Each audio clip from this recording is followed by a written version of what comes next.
একটা কথা বলি বাবা, মানুষের জীবনে সব সম্পর্ক জন্ম থেকে তৈরি হয়, কিন্তু এমন একটা সম্পর্ক আছে যা জন্মের নয়, হৃদয় দিয়ে বেছে নেওয়া, সেটা হলো বন্ধুত্ব।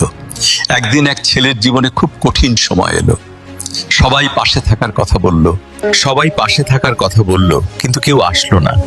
কেউ ব্যস্ত, কেউ অসুস্থ, কেউ বলল পরে কথা বলবো। কিন্তু তার এক বন্ধু রাত 2টায় খবর শুনেই বাড়ির দরজায় এসে দাঁড়ালো, হাঁপাতে হাঁপাতে বলল, তোকে একা থাকতে দেব না রে।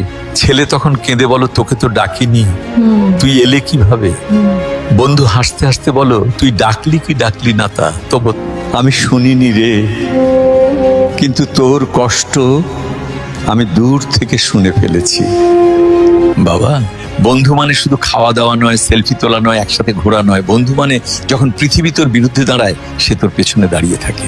বন্ধু মানে তুই পড়ে গেলে সে হাসবে, কিন্তু তুই উঠে না দাঁড়ালে সে তোকে কাঁধে তুলে নেবে। মনে রাখিস, রক্তের সম্পর্ক ভাগ্যে মেলে, কিন্তু সত্যিকারের মেয়ে বন্ধু, সে তোদের হৃদয় বেছে নেয়। বাবা, বন্ধু কম থাকলে সমস্যা নেই, কিন্তু সত্যিকারের একজন থাকলেই জীবনটা অনেক সুন্দর হয়ে যায়। বন্ধু, সে তোদের হৃদয় বেছে নেয়। বাবা, বন্ধু কম থাকলে সমস্যা নেই, কিন্তু সত্যিকারের একজন থাকলেই জীবনটা অনেক সুন্দর হয়ে যায়।